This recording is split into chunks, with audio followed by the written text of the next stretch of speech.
प्रणाम। सभी सज्जन प्रेमियों को आज का हमारा विषय श्रीमद् भगवत गीता जी के अध्याय 2 का श्लोक नंबर 42, 43 और 44 के वास्तविक सार को समझेंगे। गीता जी में श्री कृष्ण जी ने हमारे जीवन का वास्तविक सार क्या बताया है। अगर विवेक से समझ लिया तो आपको अपने जीवन काल में कोई झूठा गुरु भ्रमित नहीं कर पाएगा। लास्ट तक बने रहना और अपने जीवन के वास्तविक उद्देश्य को समझना, आधा अधूरा ज्ञान ही हमें भ्रमित करता है। भगवान श्री कृष्ण का यह ज्ञान अपने हृदय में समाहित कर लो और अपने जीवन काल की जंग जीत लो। तो आओ आज के विषय पर विचार करते हैं। यामिमा पुष्पिता वाचम प्रवदंत विपश्चितः वेदवादरताः पार्थ नान्यदस्तीति वादिनः कामात्मानः स्वर्गपरा जन्म कर्म फल प्रदाम क्रिया विशेष बहुला भोगैश्वर्य गतिम प्रति है प्रथानंदन। जो कामनाओं में तन्मय हो रहे हैं, स्वर्ग को ही श्रेष्ठ मानने वाले हैं, वेदों में कहे हुए सकाम कर्मों में प्रीति रखने वाले हैं, भोगों के सिवा और कुछ है ही नहीं, ऐसा कहने वाले वह अविवेकी मनुष्य इस प्रकार की जिस पुष्पित दिखाओ शोभा युक्त वाणी को कहां करते हैं, जो कि जन्म रूपी कर्म फल को देने वाले तथा भोग और ऐश्वर्य की प्राप्ति के लिए बहुत सी क्रियाओं का वर्णन करने वाली है। सभी सज्जन प्रेमी ध्यान से सुने। अब इसका पूरा भावार्थ सुनते हैं। कामात्मानः, वे कामनाओं में इतने रचे पचे रहते हैं कि वे कामना रूप ही बन जाते हैं। उनको अपने में और कामना में भिन्नता ही नहीं दिखती।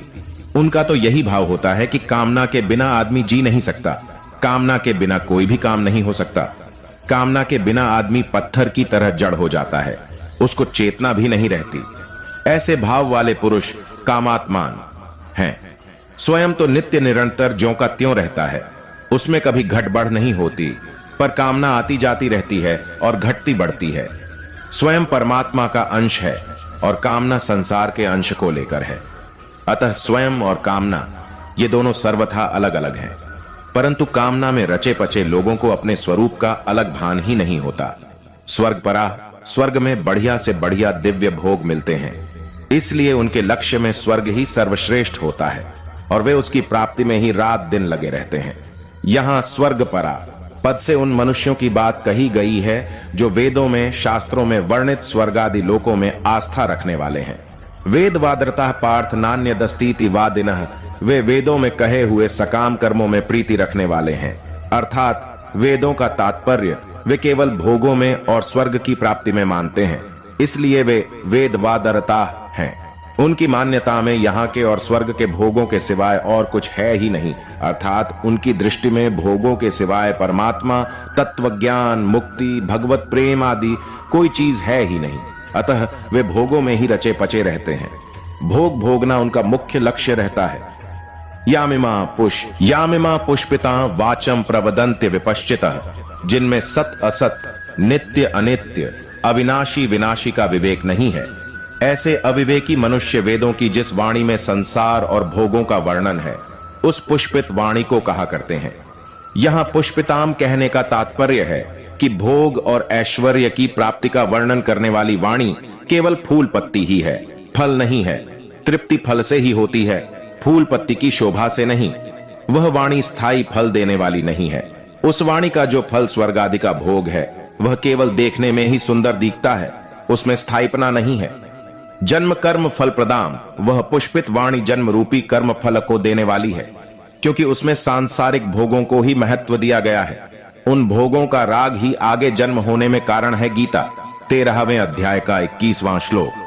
क्रिया विशेष बहुला भोगैश्वर्य गति प्रति वह पुष्पित, अर्थात दिखाओ शोभायुक्त वाणी भोग और ऐश्वर्य की प्राप्ति के लिए जिन सकाम अनुष्ठानों का वर्णन करती है, उनमें क्रियाओं की बहुलता रहती है। अर्थात उन अनुष्ठानों में अनेक तरह की विधियां होती हैं, अनेक तरह की क्रियाएं करनी पड़ती हैं, अनेक तरह के पदार्थों की जरूरत पड़ती है एवं शरीर आदि में परिश्रम भी अधिक होता है। गीता 18वें अध्याय का 24वां श्लोक अब सुनते हैं। अध्याय 2 का श्लोक नंबर 44। भोगैश्वर्य प्रसक्ताना तया पहरित चेत साम व्यवसायत्मिका बुद्धि समाधो न विधीयते, उस पुष्पित वाणी से जिसका अंत करण हर लिया गया है, अर्थात भोगों की तरफ खींच गया है, और जो भोग तथा ऐश्वर्य में अत्यंत आसक्त हैं, उन मनुष्यों की परमात्मा में एक निश्चय वाली बुद्धि नहीं होती। अब सुने इसका पूरा भावार्थ। तया पहरित चेत साम, पूर्व श्लोकों में जिस पुष्पित वाणी का वर्णन किया गया है, उस वाणी से जिनका चित्त अपहृत हो गया है।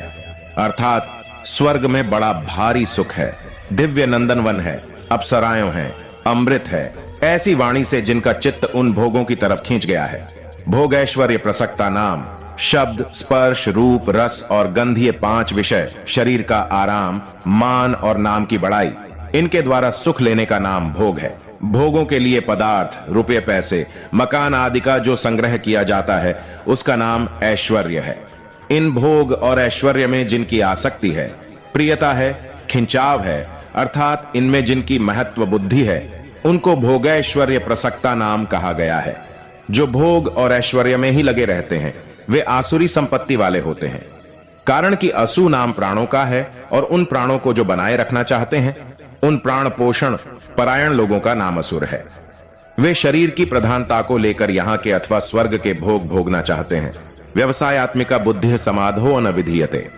वर्टिकल बार, जो मनुष्य जन्म का असली ध्येय है, जिसके लिए मनुष्य शरीर मिला है, उस परमात्मा को ही प्राप्त करना है। ऐसी व्यवसायत्मिका बुद्धि उन लोगों में नहीं होती। तात्पर्य यह है कि जो भोग भोगे जा चुके हैं, जो भोग भोगे जा सकते हैं, जिन भोगों को सुन रखा है और जो भोग सुने जा सकते हैं, उनके संस्कारों के कारण बुद्धि में जो मलिनता रहती है, उस मलिनता के कारण संसार से सर्वथा विरक्त होकर एक परमात्मा की तरफ चलना है, ऐसा दृढ़ निश्चय नहीं होता। ऐसे ही संसार की अनेक विद्याओं, कलाओं आदि का जो संग्रह है, उससे मैं विद्वान हूं, मैं जानकार हूं, ऐसा जो अभिमानजन्य सुख का भोग होता है, उसमें आसक्त मनुष्यों का भी परमात्मा प्राप्ति का एक निश्चय नहीं होता। अब समझते हैं विशेष बात। परम दयालु प्रभु ने कृपा करके इस मनुष्य शरीर में एक ऐसी विलक्षण विवेक शक्ति दी है, जिससे वह सुख दुख से ऊंचा उठ जाए, अपना उद्धार कर ले, सबकी सेवा करके भगवान तक को अपने वश में कर ले। इसी में मनुष्य शरीर की सार्थकता है। परंतु प्रभु प्रदत्त इस विवेक शक्ति का अनादर करके नाशवान भोग और संग्रह में आसक्त हो जाना पशु बुद्धि है। कारण कि पशु पक्षी भी भोगों में लगे रहते हैं, ऐसे ही अगर मनुष्य भी भोगों में लगा रहे तो पशु पक्षियों में और मनुष्य में अंतर ही क्या रहा।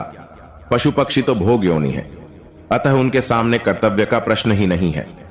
परंतु मनुष्य जन्म तो केवल अपने कर्तव्य का पालन करके अपना उद्धार करने के लिए ही मिला है, भोग भोगने के लिए नहीं। इसलिए मनुष्य के सामने जो कुछ अनुकूल प्रतिकूल परिस्थिति आती है, वह सब साधन सामग्री है, भोग सामग्री नहीं। जो उसको भोग सामग्री मान लेते हैं, उनकी परमात्मा में व्यवसायत्मिका बुद्धि नहीं होती। वास्तव में सांसारिक पदार्थ परमात्मा की तरफ चलने में बाधा नहीं देते। प्रत्युत वर्तमान में जो भोगों का महत्व अंतःकरण में बैठा हुआ है, वही बाधा देता है। भोग उतना नहीं अटकाते जितना भोगों का महत्व अटकाता है। अटकाने में अपनी रुचि, नियत की प्रधानता है। भोग और संग्रह की रुचि को रखते हुए कोई परमात्मा को प्राप्त करना चाहे तो परमात्मा की प्राप्ति तो दूर रही, उनकी प्राप्ति का एक निश्चय भी नहीं हो सकता। कारण कि जहां परमात्मा की तरफ चलने की रुचि है, वहीं भोगों की रुचि भी है। जब तक भोग और संग्रह में, मान बढ़ाई, आराम में रुचि है, तब तक कोई भी एक निश्चय करके परमात्मा में नहीं लग सकता, क्योंकि उसका अंतःकरण भोगों की रुचि द्वारा हर लिया गया। उसकी जो शक्ति थी, वह भोग और संग्रह में लग गई। अपने कल्याण में अगर कोई बाधा है तो वह है भोग और ऐश्वर्य संग्रह की इच्छा। जैसे जाल में फंसी हुई मछली आगे नहीं बढ़ सकती, ऐसे ही भोग और संग्रह में फंसे हुए मनुष्य की दृष्टि परमात्मा की तरफ बढ़ ही नहीं सकती। इतना ही नहीं, भोग और संग्रह में आसक्त मनुष्य परमात्मा की प्राप्ति का निश्चय भी नहीं कर सकता। जो संसार को सच्चा मानता है, उसके लिए कर्म योग शीघ्र सिद्धि देने वाला है। कर्म योगी अपने कर्तव्य कर्मों के द्वारा संसार की सेवा करता है, अर्थात प्रत्येक कर्म निष्काम भाव से केवल दूसरों के हित के लिए ही करता है।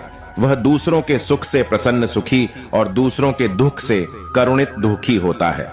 दूसरों को सुखी देखकर प्रसन्न होने से उसमें भोग की इच्छा नहीं रहती, और दूसरों को दुखी देखकर करुणित होने से उसमें संग्रह की इच्छा नहीं रहती। तो आशा करता हूं आज का विषय आप सभी सज्जन प्रेमियों को कैसा लगा। कमेंट बॉक्स में अपनी राय जरूर लिखें। ऐसे ही ज्ञान से भरे हुए और भी विषय समय समय पर हम आप सभी तक पहुंचाते रहेंगे। तो अब आपका दोस्त इजाजत चाहेगा। तब तक के लिए जय श्री कृष्ण।